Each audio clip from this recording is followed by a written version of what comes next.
So very good morning, everyone, and welcome on today's webinar. My name is Hubert Inhäuser. I'm a technical officer at PEFC International, and it's my pleasure to welcome you all on this PEFC public consultation webinar about the Dutch Forest Certification Scheme. I have here with me Martin de Groot, the National Secretary, who will tell a bit more about the system, but let's get us started with a short schedule, what we have for us today. First of all, I will give a very brief introduction to PEFC. I know many of you know this, so I don't take this very long. And then we go into the specifics of the Dutch Forest Certification Scheme. And at the end, we have also the possibilities for some questions and answers. So with this, we can get started with PEFC International. While the acronym stands for a Program for the Endorsement of Forest Certification Systems, we are an alliance of independent national forest certification systems under the umbrella of PEFC International. National forest certification systems based on PEFC sustainability benchmarks. It's important to underline it's a voluntary mechanism promoting sustainable forest management through independent third-party certification. And we are very proud that we are the world's largest forest certification system and provider of 3/4 of the world certified sustainably managed timber. Here on this map, you can see a bit of an overview about our global coverage. As of today, we have 55 national members with 48 endorsed schemes, covering a total of 320 million hectares of forest land.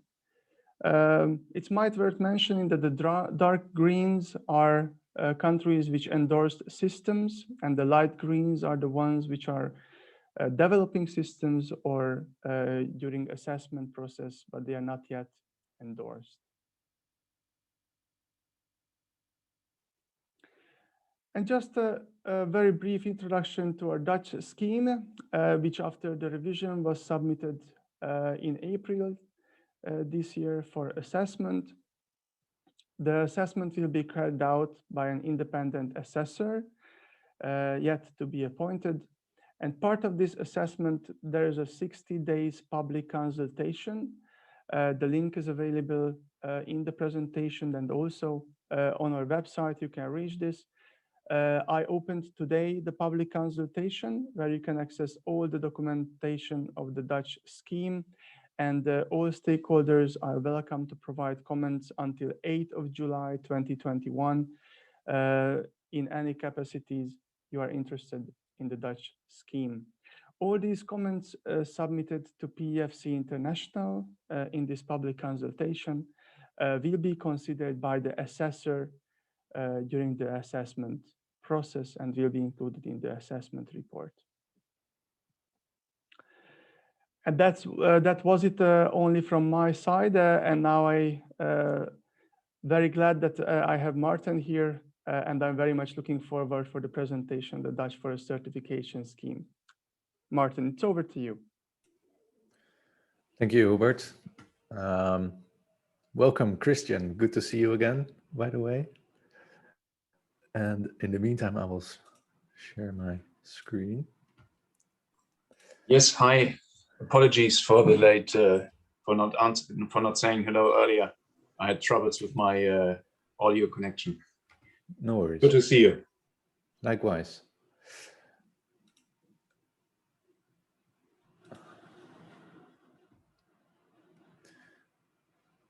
So can everyone see the whole screen? I see the presenter's mode. I see your upcoming slide. I will then do a new share of the right screen. This should be better, no? Perfect. Good. Yeah, so welcome everyone. My name is Martin de Groot, working for PEFC Netherlands. And I have the honor to give you an update of the PEFC certification system Netherlands, something that we've been working with for the last couple of years, 1.5 years, to be precise. So to give you an overview, if this is working, yes, of what I'm going to tell you. I will firstly introduce you to the Dutch forestry context, and then I will continue with the standard setting process, a short summary of the standard setting process we've had for the last 1.5 years. And then I will tell you also in summary something about our new Dutch PEFC certification system. So first, the Dutch forestry context. And well, then I thought, well, for the people who actually don't know that much about the Netherlands, this is it, next to Germany, next to Belgium, close to the North Sea.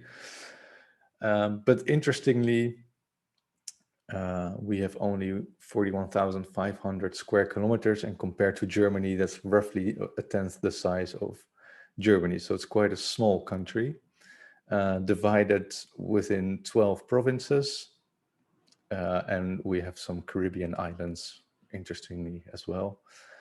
But those are outside the scope of our PEFC certification system, since there's barely any forest, and it's a totally different climate, of course. But if you look into the inhabitants, you actually see that we are that we have quite a lot of inhabitants. So currently about 17.5 million. And if you compare those numbers to Germany, you see that it's nearly twice as much. So if you come back to that and look into the land use we have, it's also showing. So about 15% is dedicated to urban and infrastructure. And land use, you see we have lots of water as well, so nearly 20%. And we are, of course, very famous for our agricultural land use. So it's more than half of our land use has an agricultural purpose. And only 8% is actually forests. And then we have some other natural areas like peatlands, heatherlands, which account for 4% of our national land use. So if you're talking about the forestry context in the Netherlands, you should actually talk about this. So we have lots of meadows and lots of cows. We even have special Dutch cows like these ones that you see everywhere. And only, not that many forests, only 8%. So just like I said, it's mainly about agriculture here, and you see it also back in the numbers. So if you look into the export of agricultural products in the world, you see that the USA is actually the #1 with $150 billion worth of agricultural products that it's exporting. And the Netherlands, although it's only such a small country, has $94 billion, #2 country in the world exporting agricultural products. So you see that agriculture is actually a really big deal here. Of course, export is not only related to stuff you produce yourself, so it's also imported for a bit, but still, if you look into the agricultural production, I think it's still Netherlands top 20 in the world. So our focus is not at all on forests, you could say, but we do have some. So on this map, you actually see the forests that are located in the Netherlands in dark green, and in the more lighter green is other natural areas. So you see that the 8 to 10%, depending on if you count water also as land use, is very much located into the middle of the Netherlands and a bit into the south and the east. And the other natural areas are mainly heather areas in the center and dunes in the west. Basically, everything that couldn't be transformed into agriculture is forest in the Netherlands. So that's why you see that mainly on the, let's say, poor soils in the south and center are located as forests. In total, it's about 370,000 hectares. And after Iceland, if you count Iceland as European, it's after Iceland the least forested country in Europe, excluding microstates. And if you take it on a worldwide level, we are at the top 50 least forested countries in the world. If you look at the history of our forests, it's also quite interesting to see that we have been nearly forested, although it's a bit up to discussion. About 10,000 years ago, so in this graph you see, well, basically the year what we are now, so like 2000, up until 10,000 years ago, and the percentage of forest on the y-axis. So you see that we have been quite, we used to have quite a lot of forest. Actually, the name Holland came from Holtland, which means woodland. So it refers to that we used to have some forest, and it also shows a bit in these figures. But you see that it's very much related to the amount of people living here. So the more people there came, the less forest there was, with two kind of increases. One was about 2,000 years ago, when the Roman Empire was basically over, and some like the Dark Middle Ages started. So less people were actually living in the Netherlands since the climate wasn't really nice. And about 500 years ago, when we built lots of ships, and people started to think that it was quite useful to also have ships in the future, and thus plant forests in order to accommodate the building of these ships. But still, it went down. There are even numbers of, and that's not even that long ago, so about 200 years ago, which doesn't show in this graph, where we actually had less than 1% forests. But up until now, it's around 10%. Interestingly, if you look into more detail in the last couple of years, so in the last, let's say 30 years, you see that there was an increase up until 2013, but this famous study of Martjan Schelhaas showed that between 2013 and 2017, there was actually a decrease in forest area in the Netherlands of about 3%. And new numbers have to be formed this year, because this is a study that has been examined every 4 years. So I'm looking forward to the new results. Interestingly, these 3% drop is actually larger. I checked the numbers, relatively spoken, than the deforestation in the Amazon region. So we've been quite good at deforestation the last couple of years. And the reason is mainly that these areas are changed into these other natural areas, like these heather systems or dunes, open sands. And that's the main reason, or that's the purpose of what has been done with these deforested areas.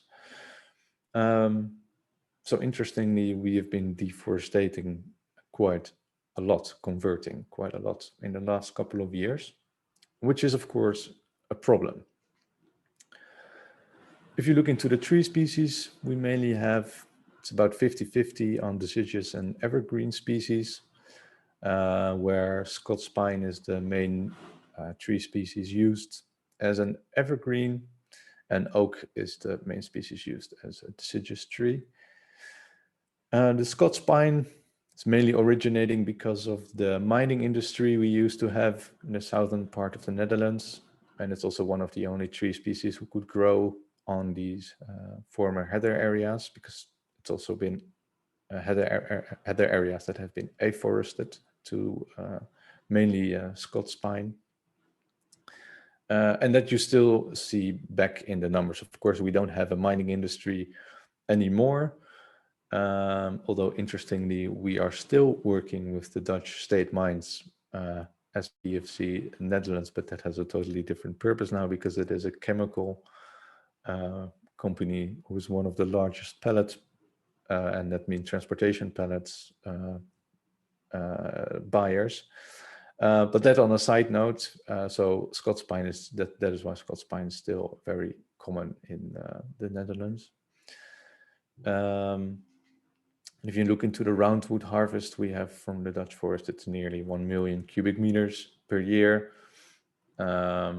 which is about 60% fiberwood, 33% sawnwood, sawn timber, and 7% to other sectors. This, of course, means that the Netherlands is one of the is a large timber importing country.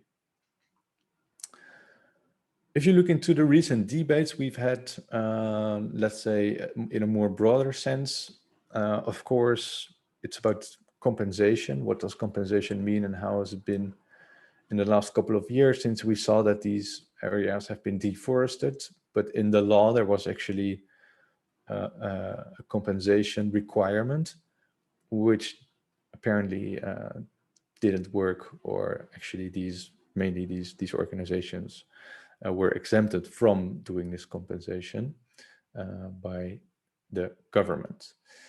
So that was, of course, a big debate. It still is. There was a big there was a television series only a couple of weeks ago about this.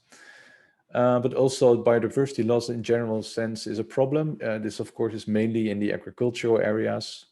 But because of the nitrogen use of the agricultural areas, in the Netherlands, we've also had issues with nitrogen in forest because they're always lying next to these agricultural areas that basically pollute this nitrogen into the forest ecosystem, which is a problem.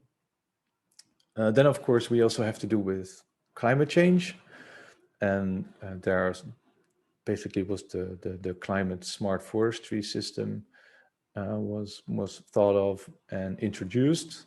So that is something we also discussed within the National PEFC Forum. And we have a new national forest strategy since this year or last year. And interestingly, that also focuses on trees outside forests.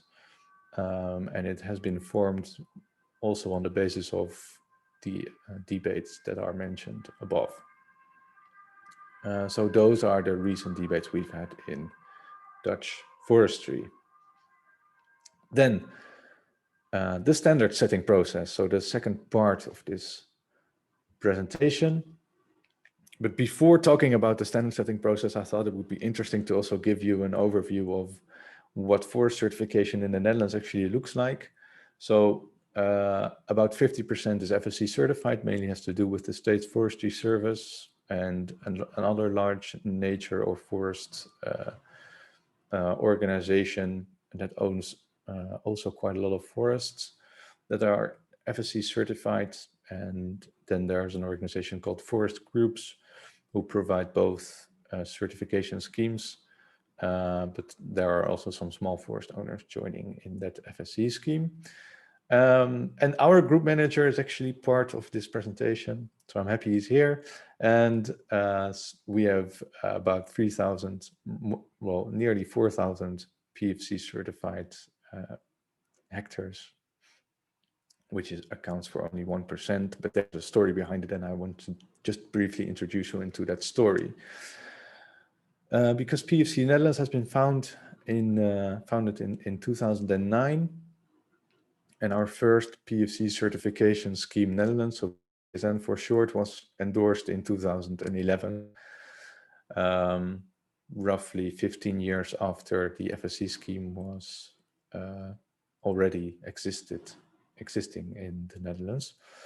But then After the endorsement, we went to our accreditation body and asked for accreditation, and that took a little longer than we expected.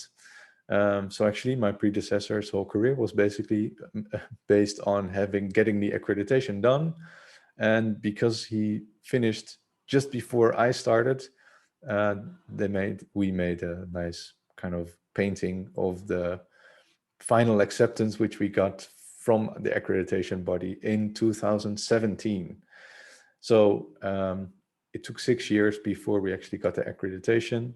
In the meantime, we got some possibilities for piloting our new system under the umbrella of the RVA, the Raad voor Accreditatie, Accreditation Council. But yeah, so it took officially 6 years. But then we, of course, had to get the certification body accredited, which took another year.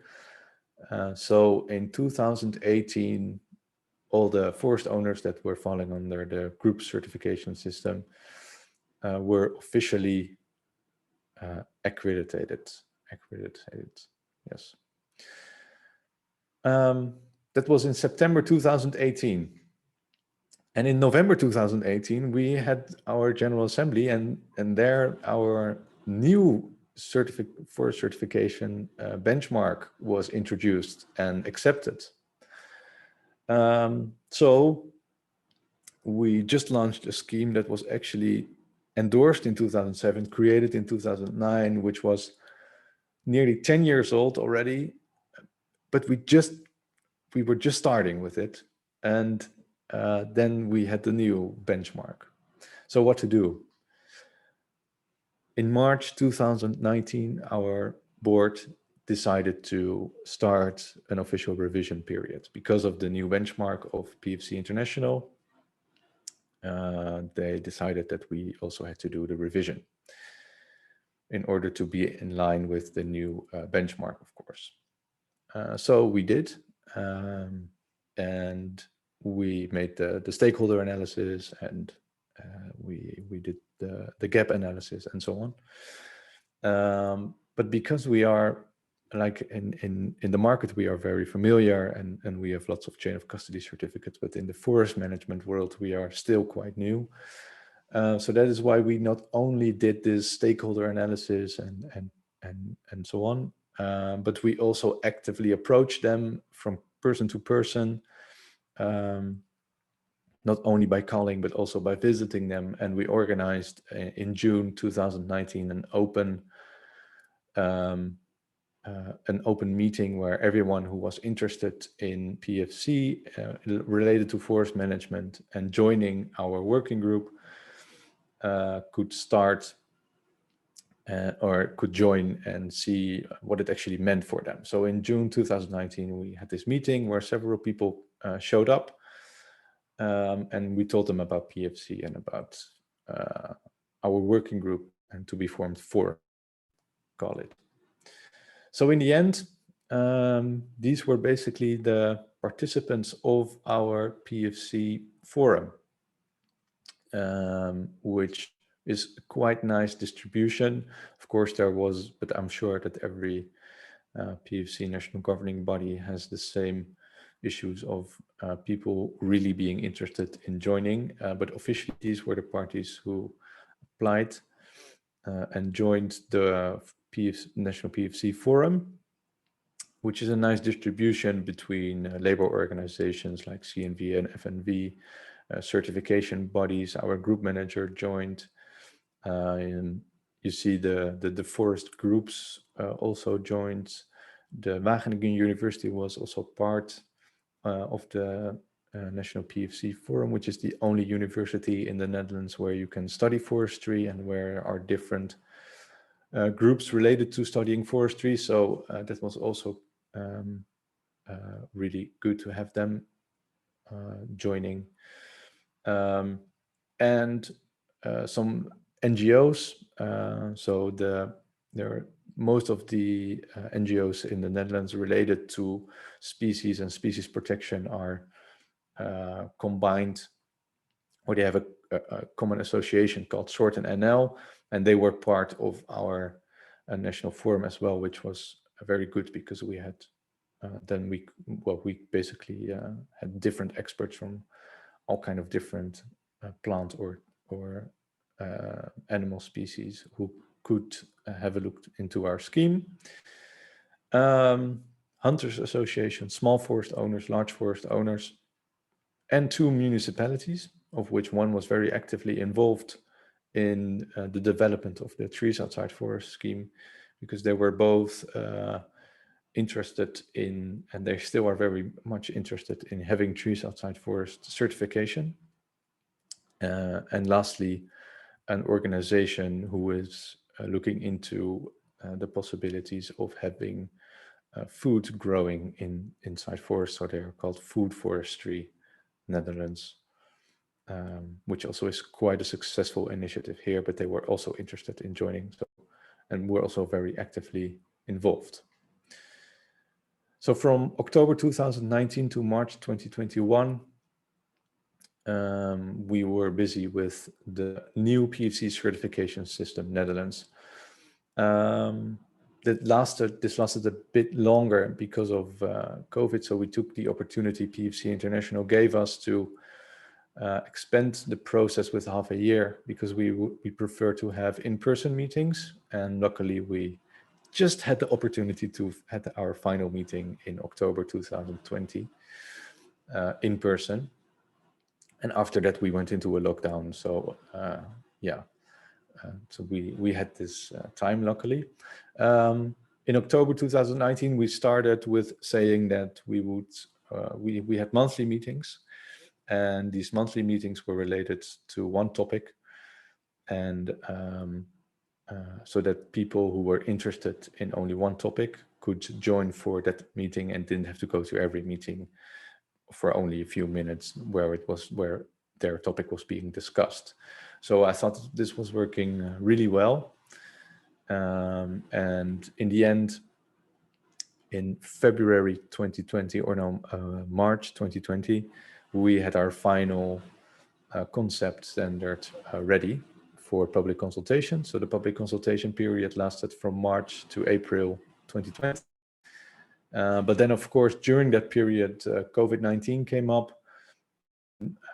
We officially planned the final meeting of the PEFC Forum in May 2020, but we decided to, because it wasn't possible to do that in person, we decided to do that in October, which gave us the opportunity to look for feedback on the scheme more proactively.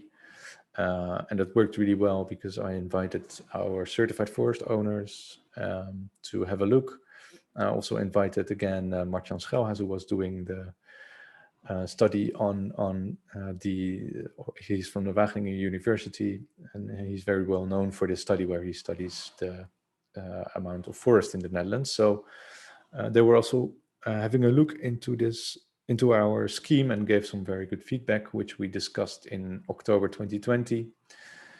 And there we finally came to a consensus on the new PEFC certification system Netherlands regarding forest management, which went to our General Assembly also at the very end of October 2020, and was accepted unanimously.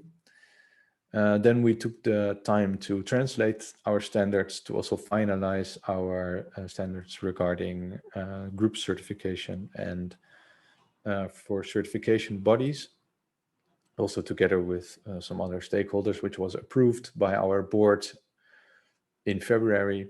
Then we took the time to do some translation and to finalize every document we needed for the endorsement of PEFC International. And so that's why in March 2021, we finalized and provided our documents to PEFC International. So that's basically a summary of our process. So then, of course, most important, what's new in our new standard? At the first look on the left, you see our old standard, and on the right, or old, but the 2011 standard, you could say, and on the right you could see the new one. And you see that the structure has been changed. So we basically took the structure of PEFC, the benchmark standard, so the standard 1003, 2018 from PEFC International, and we more or less copied it. We changed it a bit, also to make it a bit more readable, because it is related to the ISO high-level structure, but we changed it a bit to make it a bit more understandable for forest owner who reads this for the first time. So we combined the chapter of leadership and communication, we called it. And I think these are two separate chapters, and I think the one from the ISO standard is called planning instead of communication. But you see this changed quite a lot. Also, we decided to introduce the definitions in the document itself. So before we had a separate document where all the definitions of all the different documents could be found. But this we changed, so we actually got rid of the definitions document for also readability purposes. We put them into the documents also, so that they were more aligned with the PEFC international standards. So what you basically see in chapter 3 is now in chapter 7, or no, yes. And so we still have 6 principles, which are now 6 criterions. And you see that in the appendix, we have the management plan still, but also an interpretation for trees outside forest, just like in the PEFC international benchmark. And then we have the abbreviations. So now we'll go into a bit more detail of what has been changed. First of all, we have a new law. And we used to have a law on forestry, we used to have a law on nature protection, and we used to have a law on the protection of plants, so flora and fauna, basically. And this is now all combined into a so-called new nature protection law.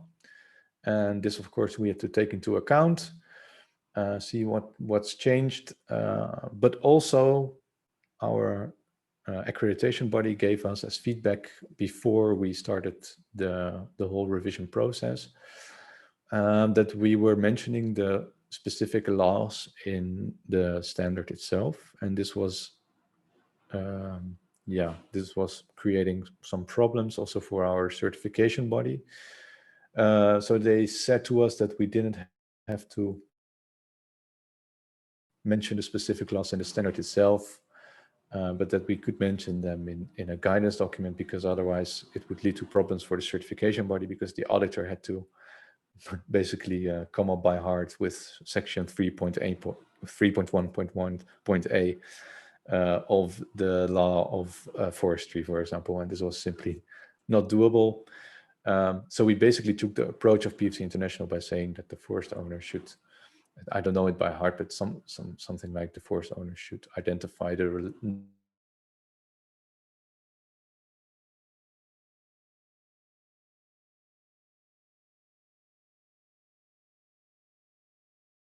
red. I already mentioned the problem of the compensation, and we addressed this. We thought we addressed it already quite good in our former standard by saying that every forest area that was converted should be compensated. But we got as feedback during the second, or during the second feedback round, that it was actually, it should be more clear what we mean by compensation. So we made a definition of compensation by making sure that people understood correctly what compensation was, which now is clearly mentioned in our standard. Additionally, we also made clear that if you do conversions, it could only be, and then the criteria that also PEFC International uses in their benchmark, so only I believe maximum 5% of your area, and it should be covered by the law, and you shouldn't harm ecological important forest areas, and so on and so on. So that's also something we included. So in this way, it's more clear what we mean by compensation, which is in our standard mentioned, like, well, so it should be this maximum of 5%, but it also means it should be in the certified area. It should be with, if possible, the same tree species, and so on and so on. So I think we cover it quite well in our new standard. Something that's also new is the use of fire, since for these heather areas, they often use fire as a measure to make sure the heather areas stay heather areas. This could, of course, impact forest as well. We didn't have a requirement on this in our previous standard, but we got it as feedback not only by looking into the gaps with the PEFC international standard, but also with the TPEC assessment we had recently. So the TPEC Commission advised us to also come up with something on fire, so that it should be controllable, and etc., etc. So a controlled fire, and that the forest owner should really take into account the effects, and so on and so on. So that's something we also addressed in our new standard. Then something a bit smaller, but we used to have some requirements on skid tracks. This we extended a bit by making sure that these skid tracks should be 20 meters at the minimum between each other. And this was something that wasn't really specifically mentioned in our previous standard, but was really a point of discussion in the PEFC National Forum. So we made sure that that's now defined. Then on plant material, in between the previous standard and the current one, or the new one, there's basically a commission which is basically called the Species List Commission of Tree Species, who's looking into which tree species are safely to plant. So they are, so basically not really exotic, and and from good origin, which is something we adapted to as well. Actually, one of our forum members is part of this group who makes this list. So that is why we added it onto our additional plant material requirements. It also helps with, because they provide a species list which are so-called endemic. We used to have a list specified in our standard as well, but because of the drastic climate changes, it often happens that the species you plant right now in a forest are not really well suited in the future. And so it doesn't really help that you have a static list in your standard. So of course it can be changed, but it's more difficult. So that is why we also refer to this list, which is mentioned on this website, because it is changed more regularly than our standards, at least.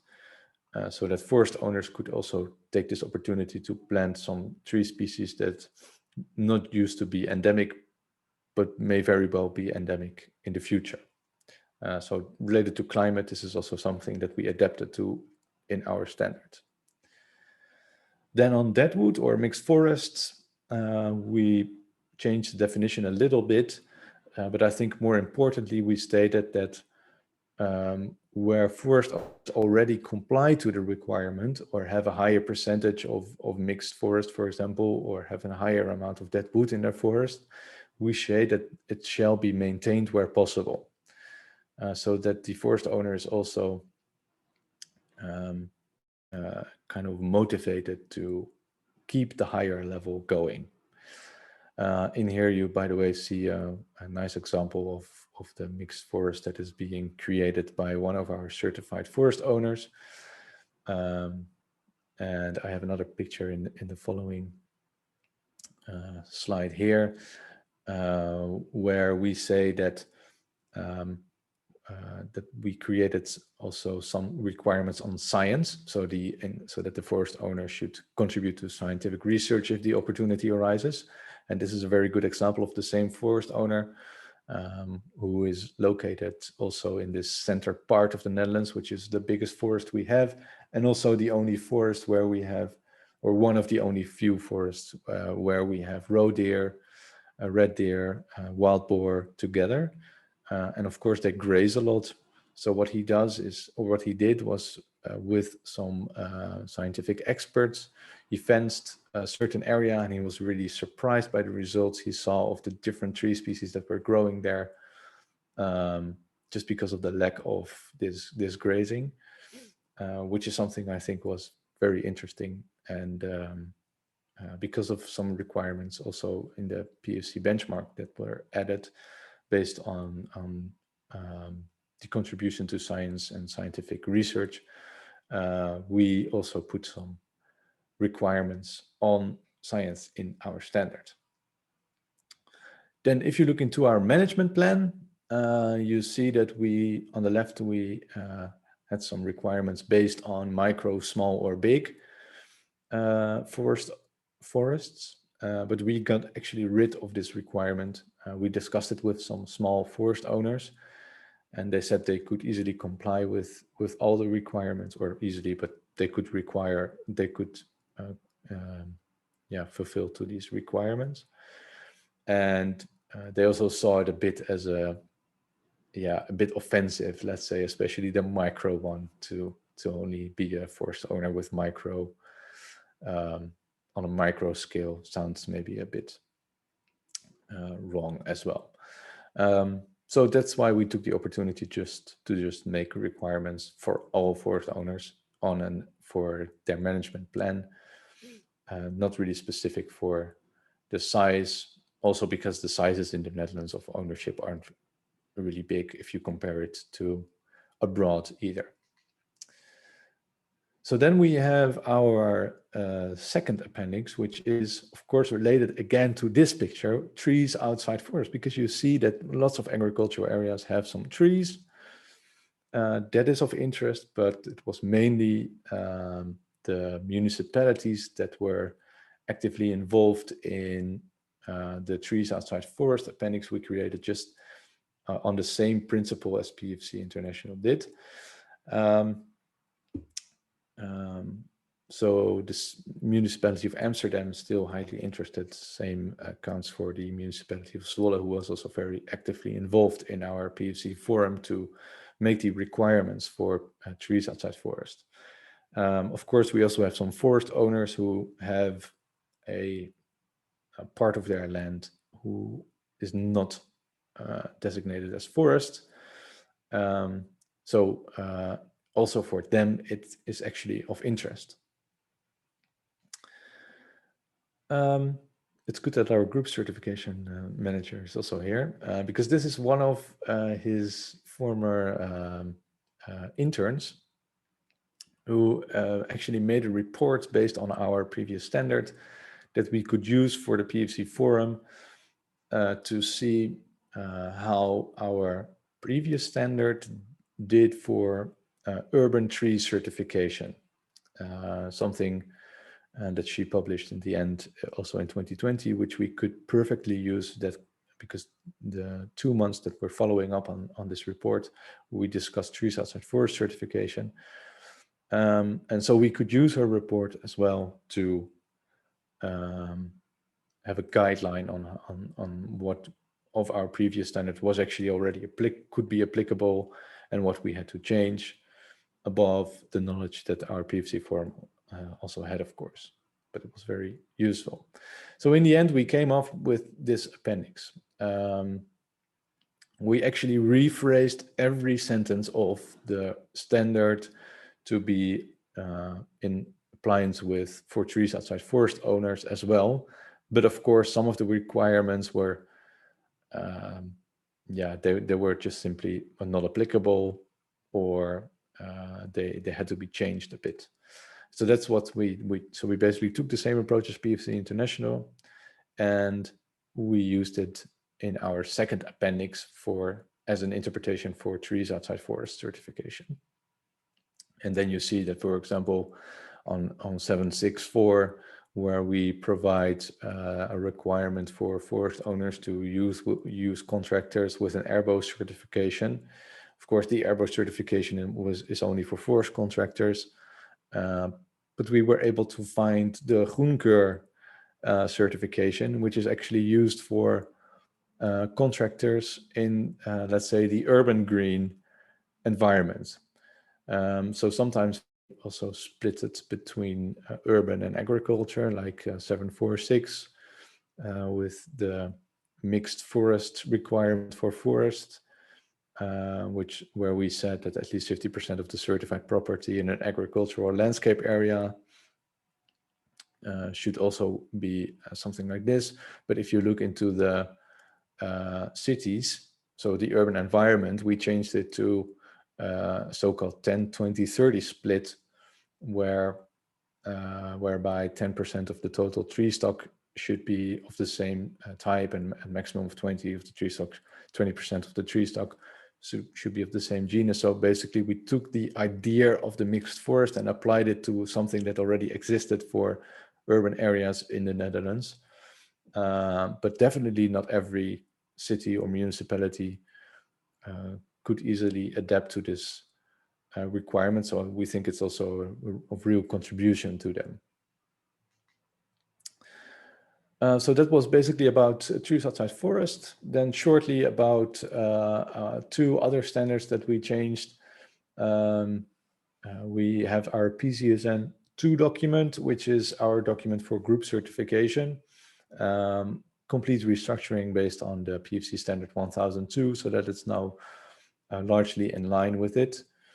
And also, I think in content kind of sense, we also changed it a bit, but it's largely a restructuring, because it used to be quite, well, it wasn't really well readable with like lots of 6.4.4.3.1.8, for example. So we changed that quite drastically, so that it's now better readable and also in line with PEFC standard 1002, sorry. And the same accounts for our certification body standard. So certification body for forest certification, of course. So also complete restructuring, and it's based on the to be developed PEFC standard 1004, because it's still in it's still being developed. So I was lucky to have somehow some kind of finalized version. But to overcome a problem that we comply with a standard right now, which is going to change in maybe 1 year, and then we have to change it again, we already took the opportunity to change it and still be in line with the old standard, of course. But if all goes well, also with the to be developed one. So in short, and then I will wrap up. The new standard is I think, a solution to the current developments we see in Dutch forestry. So we solve the problem of compensation. We took the opportunity to give some room for climate adaptation for forest owners. And we also took the opportunity to provide municipalities, agricultural organizations, and forest owners who have trees outside forest areas the opportunity to have certification for their trees outside forests as well.